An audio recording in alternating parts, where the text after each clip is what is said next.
Okay, well, let's start by welcoming everybody. We may have one or two joining us yet, but I want to thank everybody for joining us for this Editing the Prairie, the Don Kerr celebration reading and remembrance.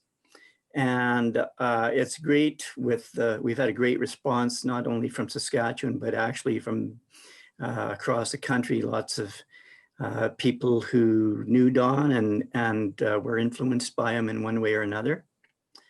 So welcome everybody. And I'm Bruce Rice. I'm the Saskatchewan Poet Laureate, and I want to acknowledge as well that Yolanda Hansen, who's a program manager at the Saskatchewan Writers Guild, is handling the Zoom technical side of things in the background. And the Writers Guild has really helped pull this thing together. And before we start the program, what I'd like to do is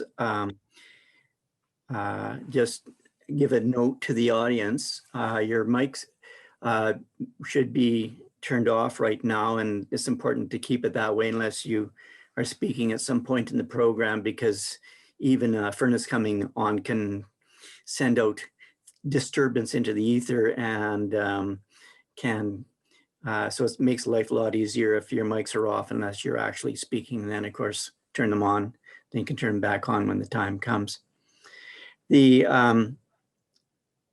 going to be an open session in the second half of the program, and at that point we'll be taking the names. You just indicate that you'd like to speak in the chat box, and Yolanda in the background will be tracking who's requested that, and we'll fit as many people as we can. And then afterward, we're actually going to keep the Zoom call open so people can stay after the session. Which we're going to end at 8:15 sharp, or an hour and 15 minutes.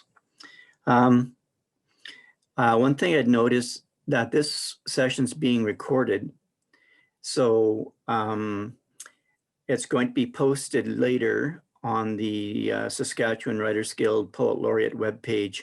So if you don't want to have your lovely faces up there, or your voices or whatever, please just make sure your mic and your camera are turned off, and you'll see everything else, of course, but we won't be seeing you. And just for those who haven't used Zoom, the camera and mic are at the bottom left-hand corner of your screen. So just move your cursor down there and click on the mute or the stop video. If it happens to be on, if there's a bar through it, it's off. And there's a gallery view and individual view setting up in the right-hand corner. You can click on and see some of that. So that's just a quick introduction. We have a great audience, and I want to thank all our presenters who will be coming up shortly. But before we do that, I'd like to acknowledge that Saskatchewan Writers Guild serves a membership that spans across the province of Saskatchewan. And so this includes territories, treaties 2, 4, 5, 6, 7, 8, and 10.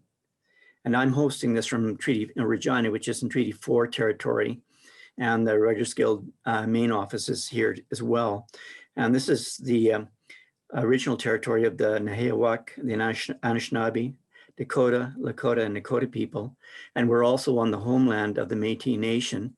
So we like to acknowledge that. And I know that other people are in other treaty areas, or in some cases, there could be somebody in unceded territory.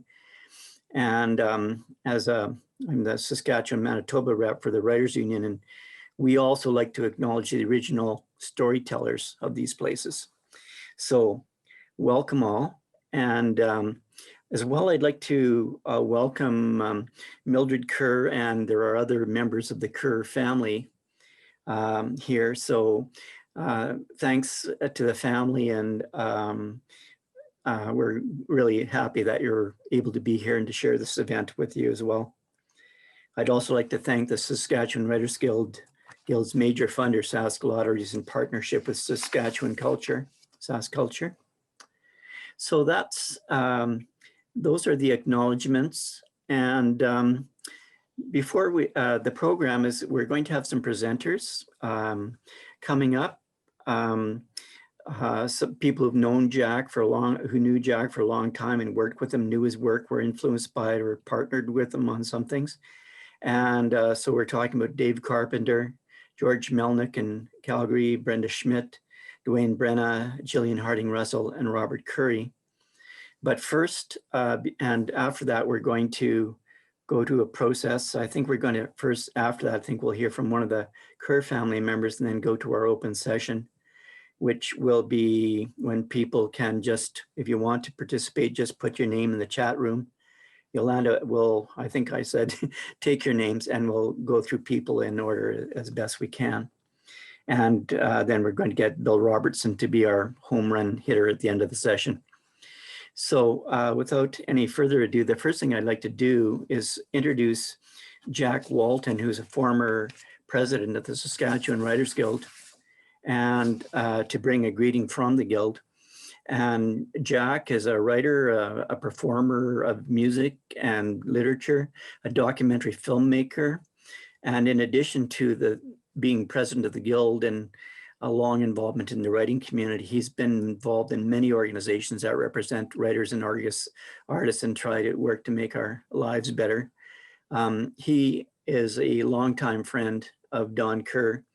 And so I would like to invite Jack to bring a greeting on behalf of the Saskatchewan Writers Guild. So Jack. Okay, thank you, Bruce. Yes, I'm here officially as the past president of the Writers Guild. And on behalf of the Guild and the writing community in Saskatchewan, a community profoundly influenced by the life and work of our friend Don, I want to offer our condolences to Mildred and the family, and we as a community certainly share your loss. Well, while we're here this evening to celebrate Don from a literary perspective, I want to briefly note Don's amazing and prolific contribution to the heritage community. It came from his instinctive understanding of place and was always rooted in his beloved Nutana. And in so many capacities over the years, he brought wisdom to many board and committee tables across the province, always advocating for and supporting artists and arts organizations. So we're a sad community today, but joyful for Don's legacy. Thanks. Well, thanks very much, Jack. That was quite true. And I'm sure we'll probably hear about his work for the library system, where he was a chair of the board up there in Saskatoon at one point. And Campbell, if I may say, was really pretty keen to have that acknowledged and that critical role he played at a great time. So what I'd like to do is ask David Carpenter to give us a little bit of an overview of some of the things, some of Don's life and all the things he's done. And there may be a little Carpenter thing there. But David didn't start out as a writer. He started out as a translator and reviewer, and then he went to a reading of the Moose Jaw movement. And that's when he began writing his own work, which now includes 5 novels, 3 collections of short stories, a book of poetry, and 4 works of nonfiction. He received the Saskatchewan Centennial Medal. Not so long ago, he received the Kloppenberg Award for Literary Excellence. He was the Saskatchewan Library Association's inaugural One Province, One Book Award, and the Saskatchewan Book of the Year Award, an honorary doctorate from the University of Saskatchewan. And David claims that he produced less work than Don Kerr, but only because Don was a faster typer. But you remember that. I won't go to that expression about writing versus typing, Dave. So take it away. Thank you, Bruce. Thank you very much. If truth be known, Don, among all the major writers of this province, was the worst typist of all. but I'm going to say some nice things about him. And I think one of the first things that I appreciated was the warmth of his house. It was a very welcoming house. He and Millie were and are very sociable. The house, there was all kinds of wonderful works of art just on the walls, like all over the walls. The room was saturated with beautiful art and beautiful books. And one of the games Don and the boys, and I think Mildred too, played was a card game named called Cheat. And the only way you can win that game is to be a better cheater than the other players. And I played with them and they just trounced me every time. Is that good or is that bad? I don't know, but it was really riotous fun. A lot of things about that house was really riotous fun. There would be Millie and Bill and Bob and David and sometimes their foster sons. Neil was one of them. Anyway, that was the domestic version of Don and family that I loved. Another role he played was the role of what we call Mr. Saskatoon. He knew more about Saskatoon than anybody else in the world. And he and Stan Hansen wrote the history of Saskatoon. And he was involved in all things historical and locally historical. Another version of Don was that he was a full-time professor of English. He taught drama and film, and he's very popular. He would grade his essays at hockey games and in the bar, and late essays from his students. They got into the spirit of Don's sense of humor. Late essays, they would have to get up in front of the class and deliver an abject apology. And if the apology wasn't abject enough, they would have to go down on one knee and deliver it again. So there weren't many late papers after a few abject apologies. Another version of Don was he was very politically active. He started off as a hardline socialist and ended up calling himself a softline socialist. I think that's what happens with age and wisdom. So he worked very closely with Roy Romano and Alan Blakeney and a number of other people in the NDP. I like to refer to him, and here's another role, as Citizen Don. Citizen Don, I was able to find out, was on 14 different boards, and he chaired most of them. The Arts Board, Grain, New West Review, some very big boards, the Saskatoon Library Board, and the Meewasin Valley Authority Board. I don't know how he did it because he was so active in other ways.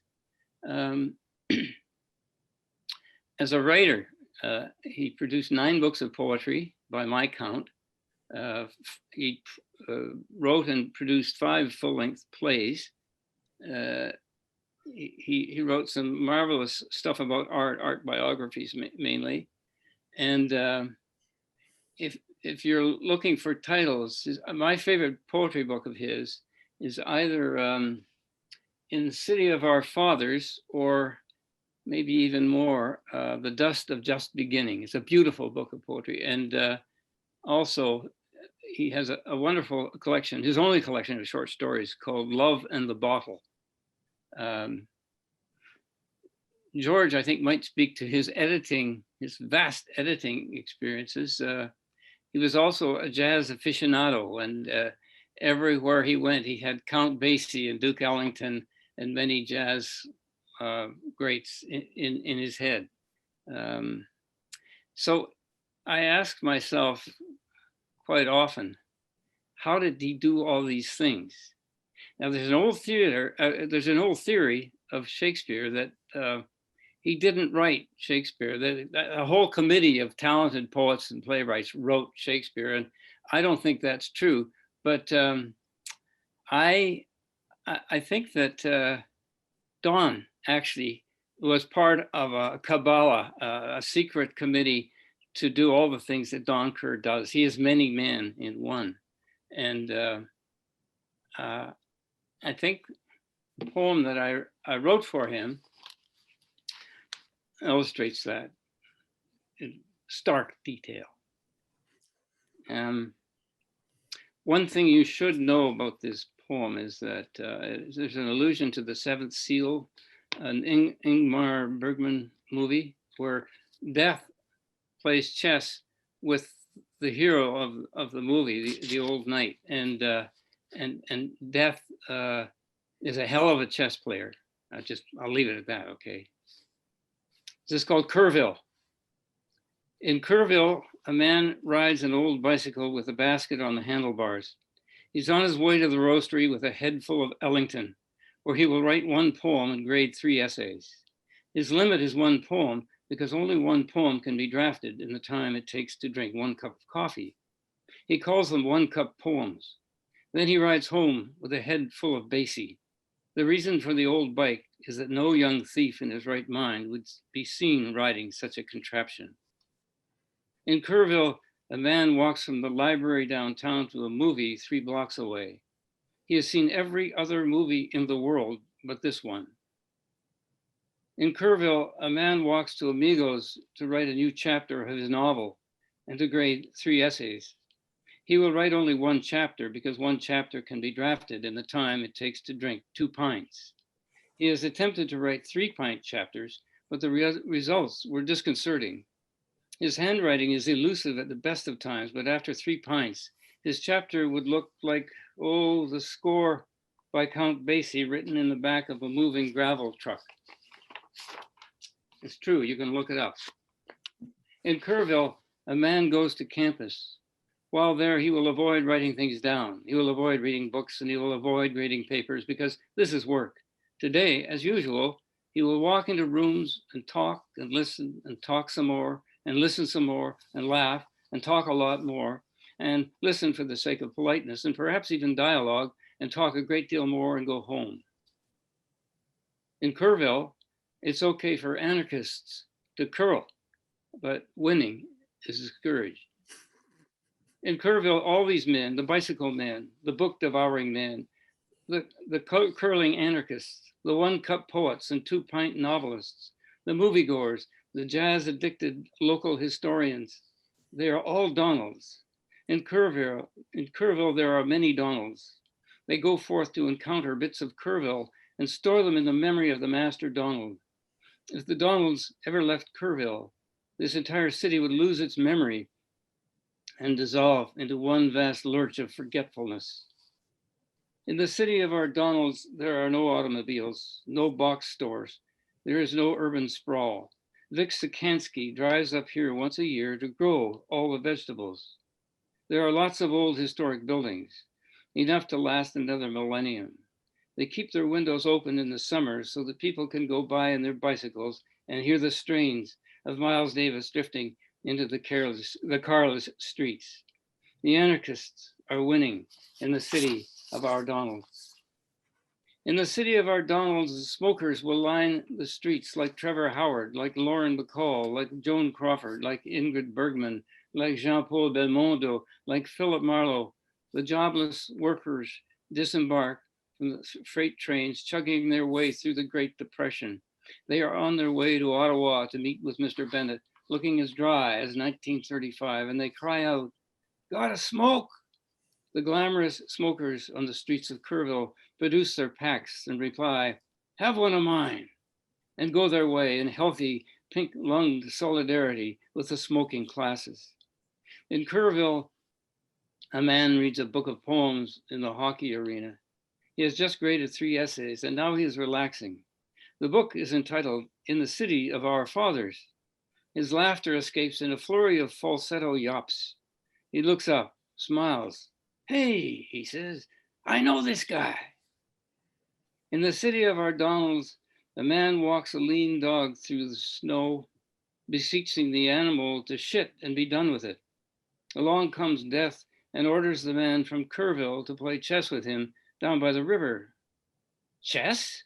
Says the man from Kerrville. You don't get it, do you? Don't you know that you're not supposed to play chess anymore? What are we supposed to play, says Death. Not chess, geez. Then what, says Death. The man from Kerrville says, you're supposed to play cheat. Here, he says, and brings out a pack of cards. You never seen a Bergman movie? The man from Kerrville wins again and again. He takes Death's last loonie and buys a pack of cigarettes. Got a smoke, says Death. The man from Kerrville gives him the entire pack. Smoke your brains out, Death, he says, but first, read the warning from the Lung Association. How can I ever pay you back, says Death. The man from Kerrville thinks for a moment. Have you ever graded essays? In the city of our Donalds, Monday's activities are scripted by Jarmusch, Tuesdays by Polanski, Wednesdays by Godard, Thursday by Altman. Friday nights are shot on Amigos by Clint Eastwood. Saturdays become brazenly blocked out on big blackboard by Bertolt Brecht. Saturday night revels and Sunday morning hangovers are done by Fellini. At Sunday midnight, a great gong is struck courtesy of J. Arthur Rank. In Kerrville, every Millie has a Donald, every Donald has a Millie. The Millies enlist their Donalds in the cause of suffering humanity. 3 fine sons, better exercise for dogs, longer life for bicycles, and for God's sake, take out the garbage. In Kerrville, marriage is a miracle of symbiosis, which I would gladly explain, but the grandchildren, geez, the grandchildren, where did they all come from? There's one now on the floor. She is using a copy of The City of Our Fathers as a coloring book. In The City of Our Donalds, the books are colorful. Leaving Kerrville, the marvelous Millies drive the cars, and the Donalds slump in the passenger seats and write one poem every 50 kilometers. They have tried to do 100-kilometer poems, but these tend to consume a great deal of fuel and sometimes suffer the fate of the 3-pint chapters. And when the poems are written in the cars, the Donalds dig somewhat grudgingly down into their ancient briefcases and haul up essays by the fistful and grade them between poems, between chapters, between stories, between movies and bicycle rides and dog walks and classes and coffees at the roastery and pints at Amigos. And look, there's another grandchild with a lost essay, drawing pictures that look like the scores of Duke Ellington composing in the sauna, or Count Basie composing on the swing. In Kerrville, this is the only royalty that gets through the door. In Kerrville, the Donalds never retire from their jobs. When the time comes, the jobs simply retire from the Donalds and wait with leashes in their jaws for the next human being to come along and take them for a walk. Thank you very much. Thank you, Dave, for Kerrville and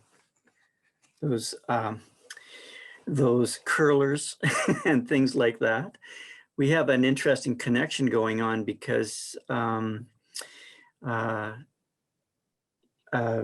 Dave mentioned the connection to New West Press, and we have in the chat room, you'll see something from Myrna Kostash, who says that Don, when he was editor at New West Press,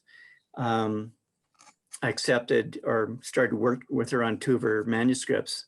So you can have a look at that if folks would like to just click on their chat and see that.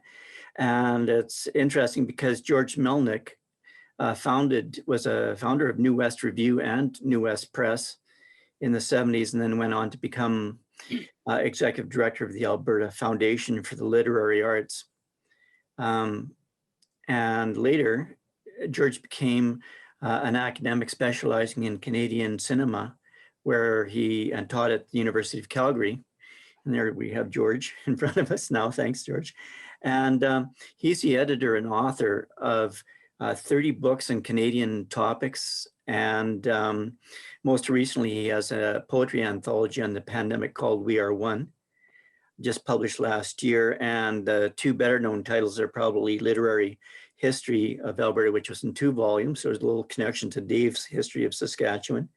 And also 100 Years of Canadian Cinema. George got to know Don in the 1970s through New West, and they've stayed friends all since that time stayed friends with Don and with Mildred until Don's passing just in December. And so for a little bit of a change, George said he'd like to be reading some of Don's arts journalism that Dave just referred to.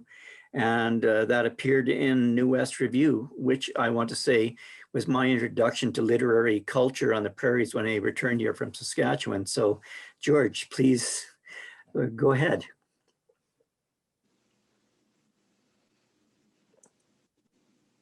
Oh, sorry, George, you just have to unmute yourself. Thank you. Okay, I think I'm unmuted, right? You're good. Thank you, George. Okay, I'm fine. All right. Well, thank you very much, Bruce. I'm very pleased to have been invited to participate in this celebration of Don Kerr's life as a writer. Don was an exceptional Western Canadian literary figure. He published in numerous genres, and he presented his readers with accessible and engaging texts. He was the epitome of a cultural locavore, grounded in Saskatoon, but open to the world. I first met him in the 1970s when he began writing for the New West Review, a magazine I had started in Edmonton. His first contributions were reviews of plays staged in Saskatoon. In a few minutes, I'll be reading from one of these reviews. But first, I want to say a bit more about his contribution to Western Canadian letters. Don was a very active member of the editorial board of New West Press. He attended regular meetings spanning more than 30 years. And this was a volunteer gig in which he both appraised and edited manuscripts of all kinds.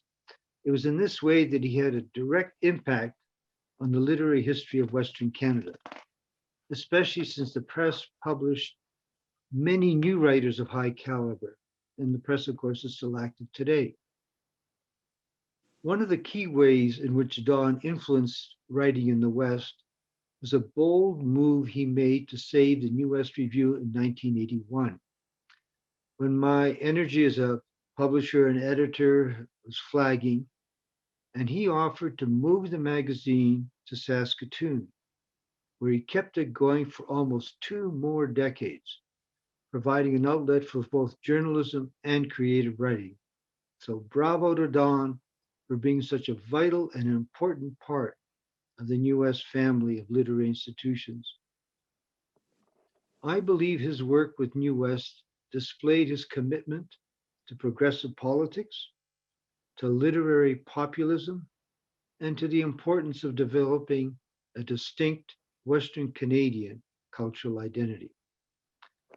With this in mind, I'd like to read the opening and closing paragraphs of a theater review he published in the May 1977 issue of New West Review. It's a review of one of the seminal plays about the West titled Paper Wheat. And the title of the review is History as a Six-Pack. Now that's typical Don. So here's the first paragraph of the review. When going to a play in early April, the sun sets and the curtain rises. It's a lovely sundown. You feel relaxed, all's well. Can the price of wheat really be down? Or does it matter that much? Isn't the jolly green Cargill giant really a friend? I don't think the joke that is going around that says all pool signs in Saskatchewan mean piss off, Otto Lang. It's lovely out, an unradical time of the day, fresh like the kind of poetry that they taught us in grade 10. To hell with politics. Then he concludes his review with these words. There's a strong sense in Saskatchewan that we once had a golden age, an age of struggle in which we won power. Paper Wheat is a golden age play. Not at all like one of those meetings held today on the red meat industry where people yell about how they're still being destroyed by the same old forces. I like paper wheat, but I'd rather see someone struggle with what's going on now. So that's the end of the quote. To me, these words are the quintessential Don Kerr, smart in a literary way and smart in a political way.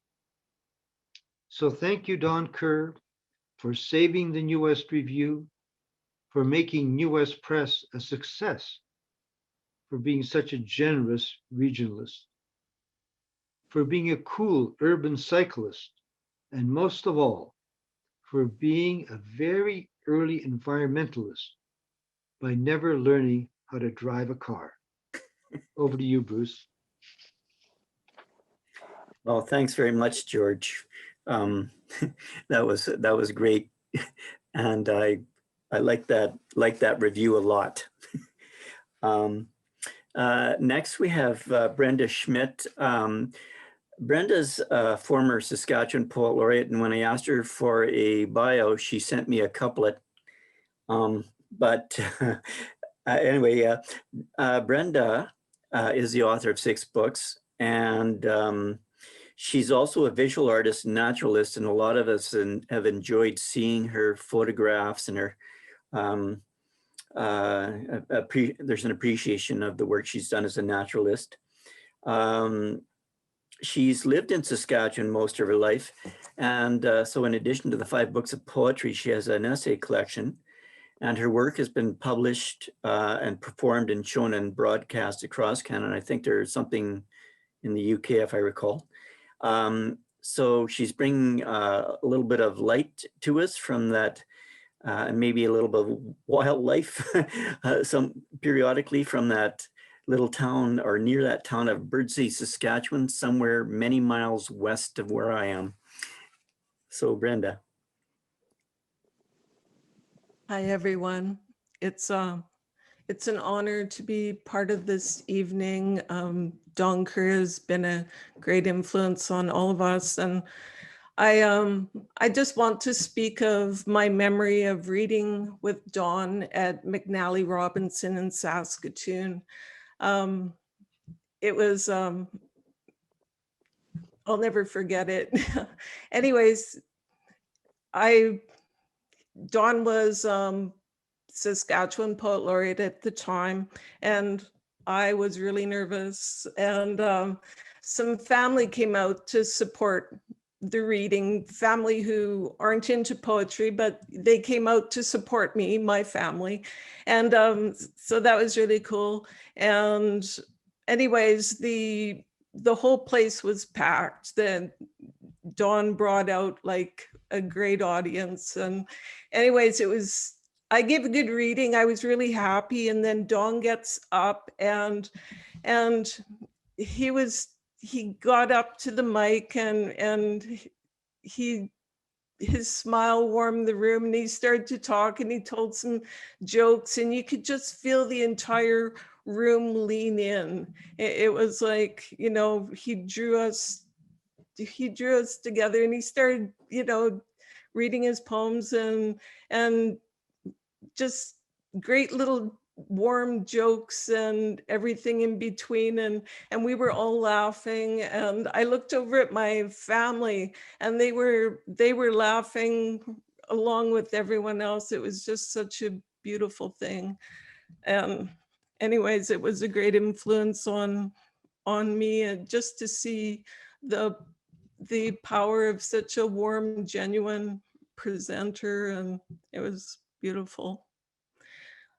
And I'd just like to read one poem by Don from Wind Thrashing Your Heart.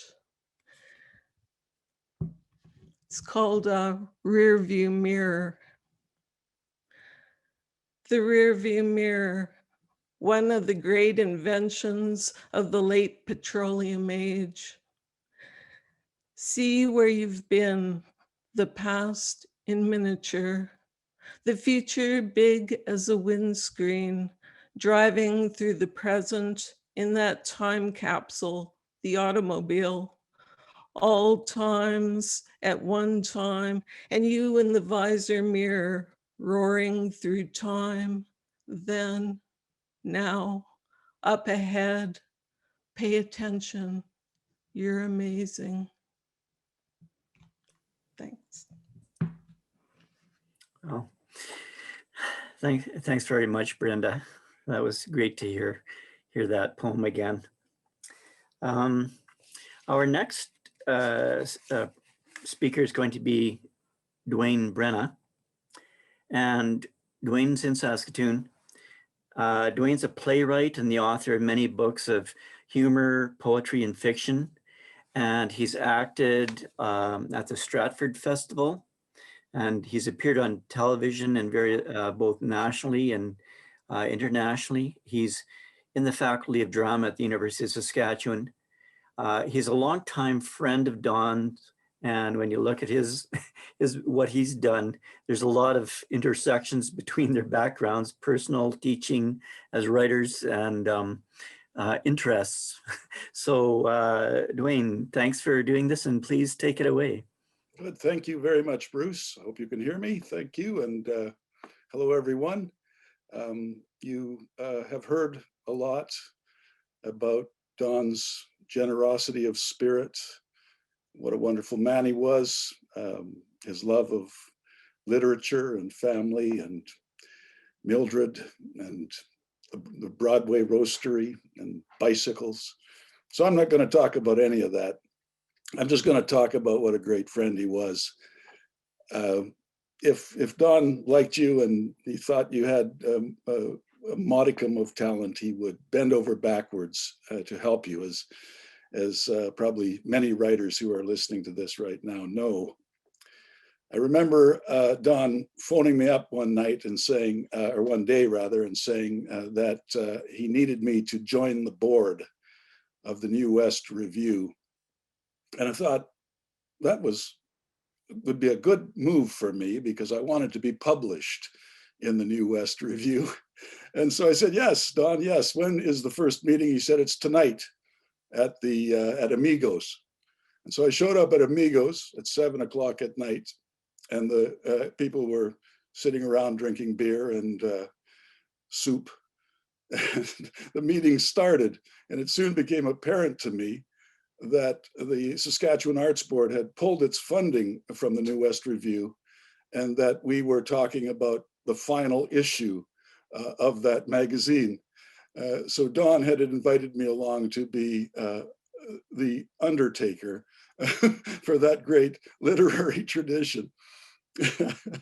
And we began to discuss what this final issue might look like. And it was decided then and there that we would all march outside, stand in a line, drop our trousers, and moon the Sask Arts Board for a picture that would appear on the back cover of the New West Review, which I really, I thought to myself, I didn't know this is how boards operated. I hadn't really served on many boards up until that time. I didn't know that dropping your trousers was a requirement. But we were all ready to do just that, march outside the door, when there came a quiet voice from the far end of the table, and it was Don, of course, the elder statesman, and he said, no, very quietly. He said, I'm not going to, grace this situation, this nasty situation, by pulling down my pants. So it's something I've always wanted to thank Don for and never really did. And it's something you should thank him for too, because you didn't have to look in perpetuity at Don's hairy arse or mine on the back cover of that magazine. I'm going to read something also from Wind Thrashing Your Heart. It's one of Don's jazz poems. It's written the year that Don became the Poet Laureate of Saskatchewan at the time, 2011. And it's written 1 year after his 50th wedding anniversary with Mildred. Don never liked me reading his poems. You're about to see why, but Don, you don't get the last word on this. And God said, let there be jazz. And on the 8th day, God said, let there be jazz. Let there be Jelly Roll and the Duke of Ellington, and God shall be praised by Rabbits and Cootie and Tricky Sam, by the Count of Basie, Prez, and Lady Day. In many places of worship, Ronnie Scott's and the Jazz Basement, let all saxophones, all brass praise thee. And though, said God, I created a world in my time, but oh, you jazz, said God, who'd always had Catholic tastes and favored the rhythm method. And on the 9th day, God said, let there be booze, fermented from the vegetation of the earth. And man smiled and woman, and they said it was good.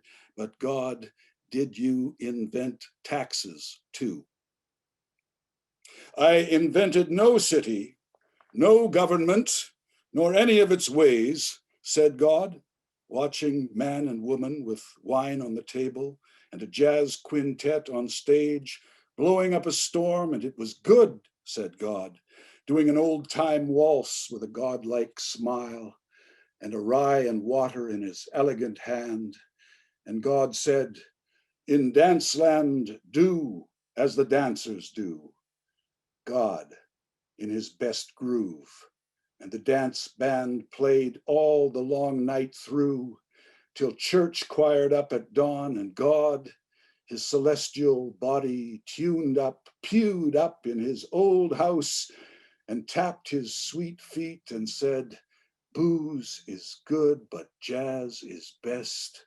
Oh, you jazz, and was proud of what he made on the 8th and 9th days, and the jazz band played all the days of this life. So here's to you, Don Kerr, the genuine article. Thanks, Bruce. Well, thanks very much, Dwayne, and here's to Don. So if you have a glass of water or whatever, please raise it. I just noticed in the chat, there's another memory of Myrna's about being in the UK and seeing plays with Don and Millie and others in the West End. And also Laurie Nielsen Glenn from Halifax, a place I've been missing a lot this year. So great to have everybody from all over the place. And I know that the families had letters from Don Mackay in Newfoundland, and Myrna sent a letter, and others. So that's been great to hear about. So the next person I'm going to ask to share something with us is Jillian Harding Russell. And Jillian's a poet here in Regina. She's also an editor and reviewer. And she's been published in journals across Canada. And she's had her poems in 17 anthologies, 17 collections. She's has 5 books of poetry published, and most recently Uninterrupted. And she has a chapbook, which is coming out this spring, I believe, called Megrim, I'm not sure which, but she's received many, Megrim? Megrim. Okay. And she's received many awards, and she's been on some pretty impressive shortlists, a number from Exile. And she received her MA from McGill and a PhD from the University of Saskatchewan. And I believe that's where she first connected with Don. And so Jillian, if you would like to jump in and say a few words. Thanks. Well, first of all, thank you very much for including me in this tribute to Don Kerr. I think I'll read my memories here. Hard to believe the pillars of the world we once lived under are faltering. Professor Kerr was one of them. Don was a university professor who would mingle with the graduate students at Louis or Parktown on Fridays after classes were over. Don was a kind of Socrates to the idealistic but benighted Platos among us graduate students. He was self-principled and down to earth and most reasonable. a socialist at heart with a crusty exterior and a kind heart. I didn't have a great deal of formal contact with Don until I wrote my dissertation, and then he was one of the readers on my PhD committee. Don did not like my writing style. The long sentences with intricate subordinate clauses that I had learned to write after having been immersed in a course on Henry James and while reading literary critics such as Levi-Strauss and Roland Barthes in Professor Findley's class failed to impress Don.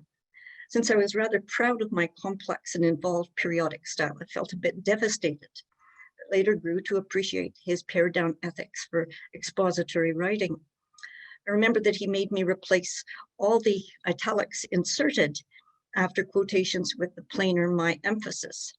Don criticized what he called my excessive use of modifiers, which meant deleting almost every adverb, and questioned my, quote, vague use of predication at every turn. It was hard getting the thesis past Don's critical eye. He hated what he considered pretension, and I, as an immature young adult, fluctuated between anxiety and arrogance and self-doubt and had much to learn. I do not remember much about the thesis defense, but I do remember that Don asked the first question about what could my thesis possibly add that would be of use to the human race. Not exactly those words, but in my shivering state of mind, his words amounted to that downer in my self-doubting psyche. Well, myth and mythopoeia, or myth-making, have always seemed of elemental value to my mind, and so I did consider the thesis important, but cannot vouch for how I answered. My thesis focused on the mythopoeic element in the poetry of Gwendolyn McHugh, George Bowring, and Michael Ondaatje. No doubt Don wanted me to give a rundown of Canadian criticism in the area. There's plenty of British and American, but not too much Canadian criticism at the time. The area ruled by Northrop Frye and a few scattered writings, notably Atwood's Survival. Anyway, something must have gotten better during the oral defense since I passed. Peter and I held a graduate party at our home on Simon Fraser, and Professor Richard Harris, who had an office in the library near me and had become a good friend, brought a bottle of 5-star Metaxa. Bruce Raskob, who was going out with Don's niece and was my carol mate before I moved to the library, to an office in the library, was present. Unfortunately, Bruce is not with us today. Another landmark from the past, one from my present world, though Bruce will always hold a special place in my memory.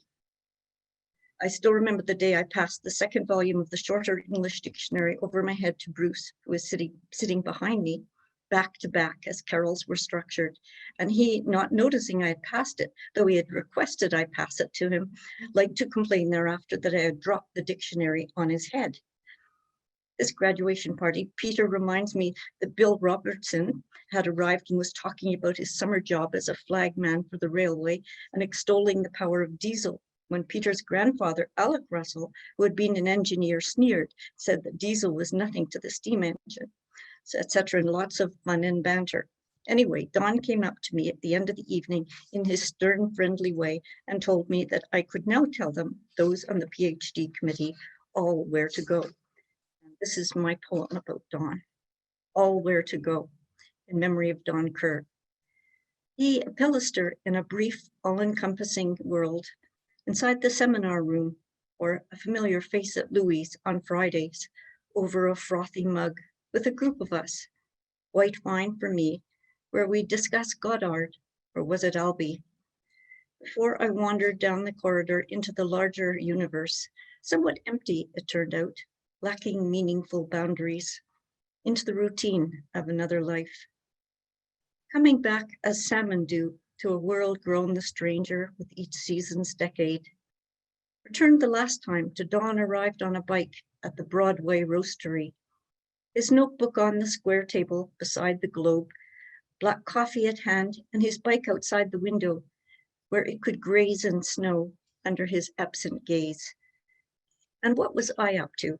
He'd ask, looking up beneath the bluff brows with a steady brown stare, that landslide of a nose that could land you into arguments that could take you anywhere. A cantankerous kind man who once told me, ceremonial scroll in one flimsy, agitated hand, that I could now tell them all where to go. And he, the hooded questioner, the Loki in the examination room. But how could I forgive him or not forgive him? The reward of that sweating, anxious, that last sweating, anxious, insurmountable struggle.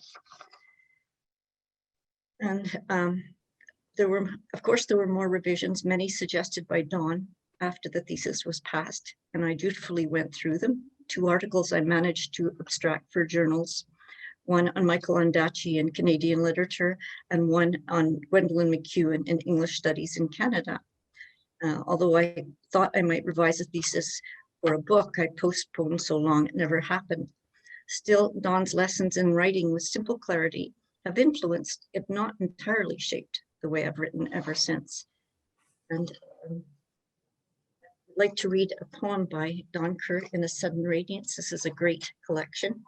It has some poems. It's edited by Lorna Crozier and Gary Hyland, and has some wonderful poems by a whole list of writers, including Bob Currie and Anne Campbell, and this one by Don Kerr, of course. Okay, you can see Don's ethos for writing in this ironic poem.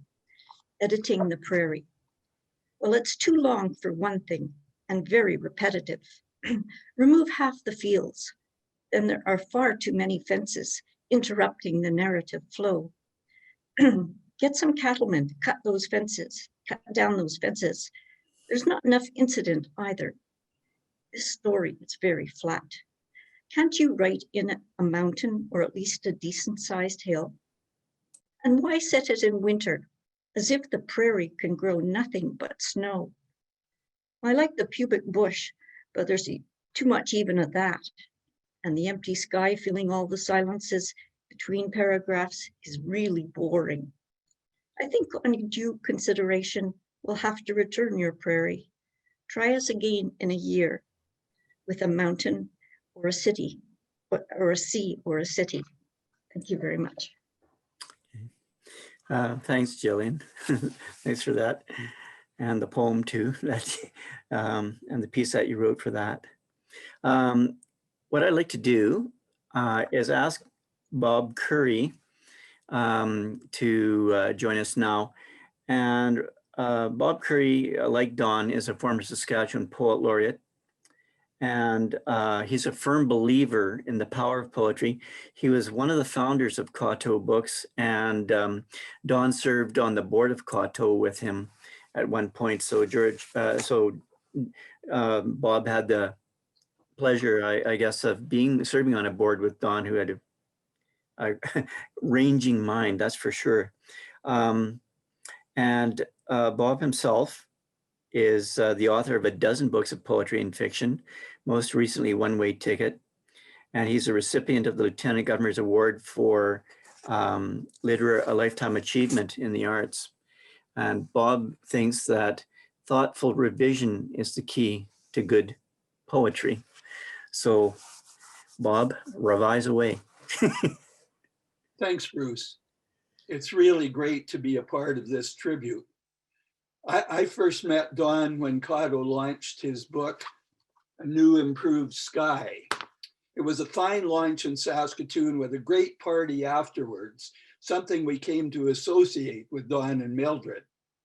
Anyway, it soon became apparent that Don would make an excellent addition to the Coteau board, and that proved true, for he was not just a good writer and a talented editor, but the kind of board member who could cut through the crap and speed up a boring meeting. Don really brought a spirited presence to the board. In fact, if things got too deadly and dry, he was sometimes known to pull out a flask and give us all a chance to wet our whistles. We once had a Coteau party in Moose Jaw, during which everyone on the board was given a goofy award, though each did have some basis in facts. We presented Don Kerr with the Highway Number 11 Award, quote, for reading 217 manuscripts in a car speeding south from Saskatoon to meetings in Regina and Moose Jaw. The best authorities assured us that Kerr was not driving at the time, unquote. Well, there's no doubt that Don was a valuable guy to have on board. And when he left Cotto, it was only because he felt that New West Press needed him more. Now, Don was a writer of diverse talents and many interests, but not everyone remembers that he once published a YA novel, Candy on the Edge. Here's a quick sample of his lively style in a paragraph where Candy is at odds with her mother. Candy's hair was done. Her mom had made braids and she looked like Pippi's stupid Longstocking. It was too cute. So she put on her oldest jeans to look tough and the black short sleeve blouse her mom hated. Her mom always dressed so she looked like a rainbow. Her mom was not cool. She was always in stuff like aquamarine and chartreuse and flamingo pink. Sometimes she looked like the inside of a cantaloupe. Candy hated walking with her mom at parents' night, even if her mom worked out at Fitness Bells and didn't look old like her father. But he just wore whatever and looked okay and laughed at her when she wanted a rose tattoo on her arm. Not like her mom, who had another flaming fit. Well, he really got into her head, didn't he? Of course, many of us think of Don first as a poet, one who often wrote of the province that he loved, as for example, in his take on Fishing Lake Ball Tournament. This poem is from A New Improved Sky.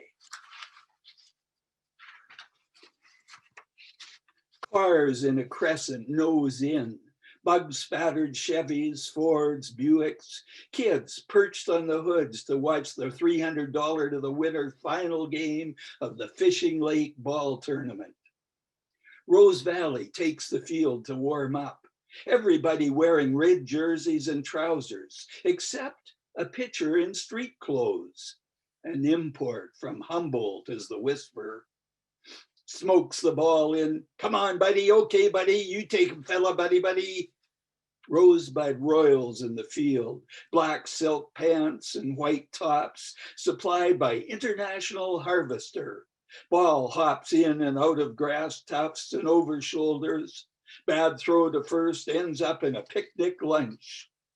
Foul ball booms on a car top. We're sitting on lawn chairs, drinking Orange Crush, top of the fifth and bases loaded, 11 o'clock, end of the fifth, so are the players. The right fielder is so deep in a hole, he has to part the weeds to watch the game. Ball players and girl fans raping in the sun, pot flies and dragonflies. Come on, buddy. And some plays neat as groove and tongue. On the far hill, the green wheat rich as a rug. In the sky, the blinding pitch of the sun. Across the field, winds from the lake go flying out to center. Rose Valley pitcher knocked from the box in the seventh by a line drive through left center, and it's raised sails and service sliding into third. Come on, you buddy, you're the one. You do it, buddy. You show him, buddy. Last of the ninth, the long shadows stretch from first to third. There's one batter left, one pitch from victory. Pack it up, earned a party tonight and lots to talk about, guitars and fiddles skimming over the dark lake. A diamond cut in a farm field, an elaborate set of rules and procedures. Come on, you buddy. The sun glints off the diamond. Here comes Ben's garage, full steam ahead and sliding home. Well, that poem reminds me of Don Kerr, not just because he wrote it, because it's a lot of fun, and so was Don. Back to you, Bruce. Thanks, Bob. Baseball plays quite a role actually in the writing history of Saskatchewan, so that was very, very appropriate. And now we are getting close to the end of our program, but just for a minute, if there's 3 people I'd like to, I'm wondering if Dave or Bill Kerr are watching this, if one of them would like to join us, and then we'll have Alex Youngberg and Peggy Sargent, and then get Bill Robertson to take us home. So is either Bill or Dave there somewhere? It's David here. Okay. Yeah, just please feel free to join us for a little bit, David, and it's good to meet you. I don't think I met you up in Saskatoon at the house there on Temperance, but it's good. I don't believe so. I haven't been in Saskatoon for quite a while, so yeah, great to hear all this, to have all this, hear this tribute to my father. It's remarkable. Great stories and great people. Yeah. Just want to say thank you to Saskatchewan Writers Guild, yourself, and all the readers. It's an honor to know that my father was as loved as he was. Some of the poetry, some of the words have been great. David, your piece on Kerrville was quite excellent. What else there? Yeah, there's big shoes to fill, but now that he's gone, and I think we all appreciate that. I know our family certainly does. Don't know much more to say, just other than thank you. And if you have any questions at all, those of us in the family here would be happy to answer. Okay. Well, thanks very much, David, and we'll be able to hang around after the wind up. It's great to have you and the family. And I've got a poem that I wrote up in your dad's house there at the end of Temperance one day, looking out those rifle slit windows at the top. So for we have is Alex Youngberg. If Alex, you would like to click on your video and sound, we should be able to see you. Okay. I'm clicking on my video. It's not coming on. Start video. Yeah, we can hear you. Ah, there we go. All right. Okay. Hi. Yeah, just carry on, and I'll click myself out of here. Okay, it's Alex Youngberg, and I'm speaking from Vancouver, the unceded territory of the Musqueam, the Tsleil-Waututh, and the Squamish. And you brought back some powerful memories of my sister, Gail Youngberg, was on some of those boards with the New West Review and Grain associated things. And I'm just retiring from Vancouver Public Library this month, actually, well, at the end of February. And so I did a brief check to see what was in our collection still for Don. And lo and behold, there's about 11 books by Don, and assorted another 10 maybe of, editions of poetry, editions of, and things he had edited. One of the things he had edited, I organized a program at Vancouver Public Library. It was Don bringing Stan Rowe to the Vancouver Public Library to an audience, and we rounded up, oh gosh, there was 44, which is pretty respectable for a poetry reading, unless you're Margaret Atwood. And it was a really joyous experience. It wasn't poetry, sorry, it was short stories of environmentalism on Stan Rowe. And that was that was a bit of an oddity for Don, because normally he's spreading the culture of the prairies and all the wonderful things that go on in the prairies, and here he was spreading the joys of Stan Rowe, and you could feel the audience getting to know Stan Rowe, and the heartbeat of environmentalism in British Columbia is, of course, always been strong, and so he nailed it there, and of course, in true he charmed the whole audience, and in true prairie style, everybody ended up 2 blocks over at the Kingston pub. and to celebrate the evening. So wherever Don goes, you know, he's just making us feel alive and proud in our culture. Anyway, that's I've known that family since I was 12, and I love them all, and I'm dearly going to miss Don. But thank you for reminding me of my own family that hung out with the Kerrs and my brother-in-law John, and shared many a Scotch and political philosophy with Don. Love to you all. Thank you. Thanks very much, Alex. And I think there's some, actually, I note that Doug Barber just joined us a little while ago. And you, Doug, in case you didn't hear, we're going to continue after the meeting, after this little session closes. So if you want to hang around and chat with people, that'd be fine. And we have Peggy Sargent as well.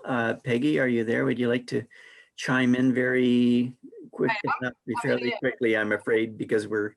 Yes, I understand that. And I'm so glad that somebody actually, Ruth Miller actually told me about this event. I wasn't aware of it. So I'm really grateful to be here. And first of all, I would just like to say hello to Mildred and the family, and to say how sorry we are at the loss of Don. You can't talk about heritage preservation in Saskatoon without talking about Don Kerr and his incredible advocacy for preserving historic buildings in Saskatoon. He was certainly very involved with the trying to save the Capitol Theatre. But apart from that, and he wrote that wonderful poem about the demise of the Capitol Theatre, just incredible. But I would like to just mention his work as editor of the Heritage Society's magazine, Saskatoon History Review. This was his last copy. That was the one before that. And I think this is the one he would have was really fond of. And he was editor for 17 years after the death of my husband. And so 2003 up to 2019 or 20 actually, Don was editor of our annual magazine, and he was a contributor as well. And certainly in this article here, in this issue, he does an article on Broadway Denizen by Donald Kerr. And this is all about his experience, his living, the way he lived and participated in the culture of Broadway Avenue in Saskatoon. I would love to read a little piece from it, but I think we probably don't have time. But anyway, just to bring this to your attention, he also edited a magazine for Heritage. Okay, thank you. Well, thank you, Peggy. And I note that Myrna Kostash has some notes about his interest in architecture and that type of thing as well in the side. And we do have, for a minute, Mildred, and I think her son Bill is with her, and their screen flashed on. I don't know if they want to speak or wait till we're done, but they'll be the last person. If they do want to speak now, they could turn on their video and mics, or if... Yeah, hi. It's actually, Bill is my younger brother. I'm Bob. I'm the one in Saskatoon, and I'm at Mom's, and that's why it says Mildred. That's why it says Mildred Kerr. And here's Mom as well. And with my apron on. The readings and tribute is absolutely fantastic.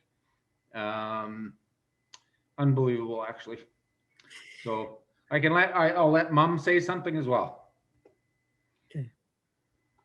I just want to say hello and thank you to all of you.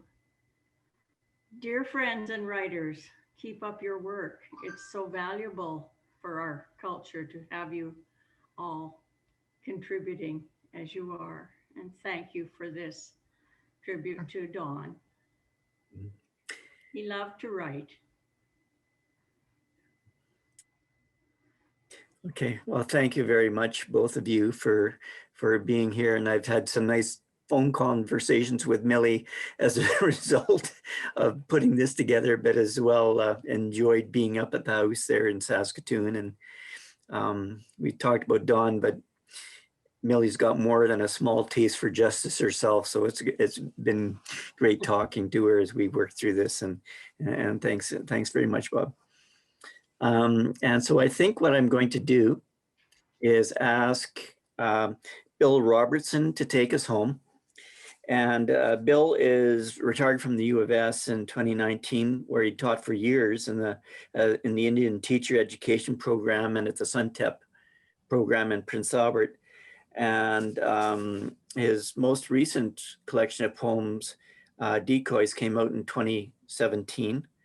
And he's working on another collection of poems. And I think he said something like, "Heaven help me, some personal essays." And his most recent accomplishment, he says, is selling his wall engulfing record collection and unloading a lot of his books to former students.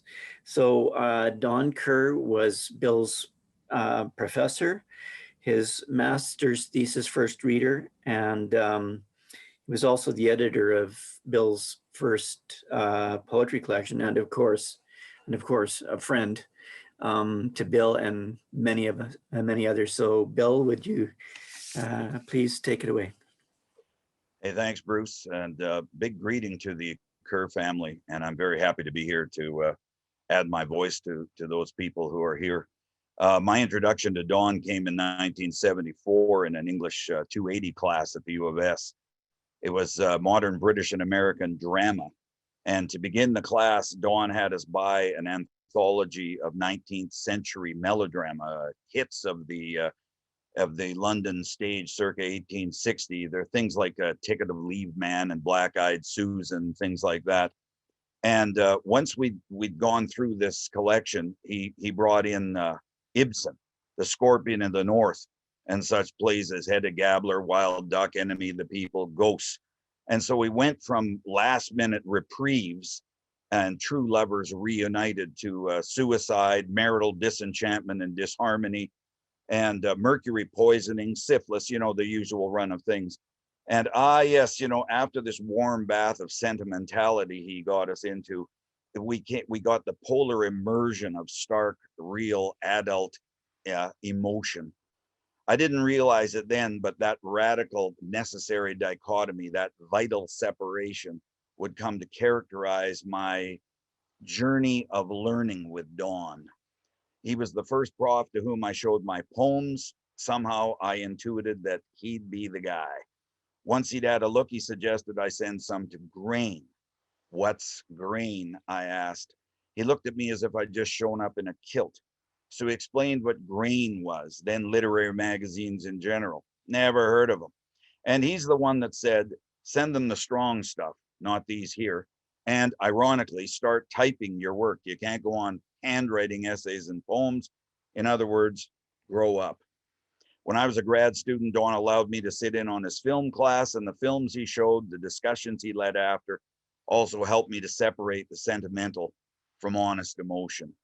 A short while later, he was named first reader of my master's thesis, and I bless his involvement with that now dusty document as he took his scorpion stinger to it, killing off all the weak-kneed passages and expressions, to say nothing of gross typos, so that I didn't make an ass of myself in front of my oral defense committee.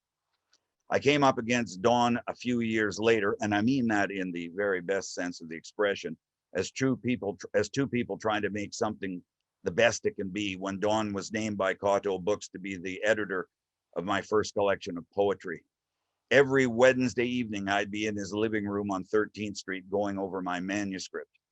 I was suffering from a sentimental old belief that a number of us youngish poets had, to wit, once you'd had a significant number of poems published in literary magazines and journals, by golly, book publication would readily follow. I think I was a little cocky with poems published in journals across the country, so bring on the book. Don wasn't having any of that. He wanted an organic collection that made sense from front to back. And if a poem wasn't working, In that scheme, he wanted to make it better. But it's been published in the blankety blank, I'd yowl. And he'd say, I don't care where it's been published. We're going to make you a decent book here. Once again, Don stepped in to loosen my grip on fondly held beliefs that didn't bear up under critical inquiry. Ibsen, come to my little music hall. After those innings or outings, my involvement with Don was as a fellow writer, a member of the New West Review Board, and as hail fellows well met around town. I loved the guy. He taught me to love Greek olives and where to find them, to love Vic Sikansky's and Joe Fafard's sculptures, prairie theater, and the cultural wonders in our own backyards. And he never got tired of teasing me about how I wouldn't listen to him. And he was right, damn it. He was right. Goodbye, dear Donald. Rest in peace. And now we've got a little film clip that Jack Walton made. So take it away.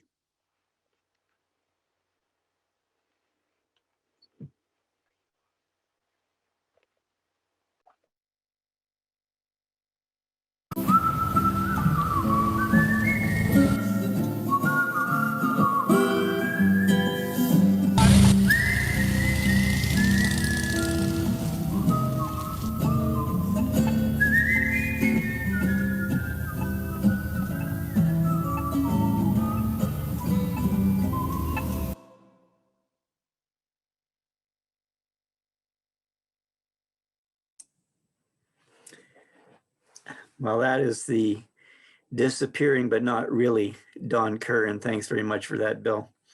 And so we've reached the end of our session, and I'd like to thank all of our presenters and audience members. And I see we have a comment on from Moira Day on Don's comment on about drama there. And so I'd like to thank actually Yolanda again, who's done a lot behind the scenes that you won't see here, and Saskatchewan Writers Guild for making these all possible. And of course the funders, which is Sask Lotteries and Sask Culture. And so as we close this, if anybody'd like to hang around, as I said, we're going to leave this on. And so if you want to say something or show your face, just click on, put your videos on, and we can hang around for a little bit and just chat as people would like. So thanks everybody, and American Sign Language applause to everybody. But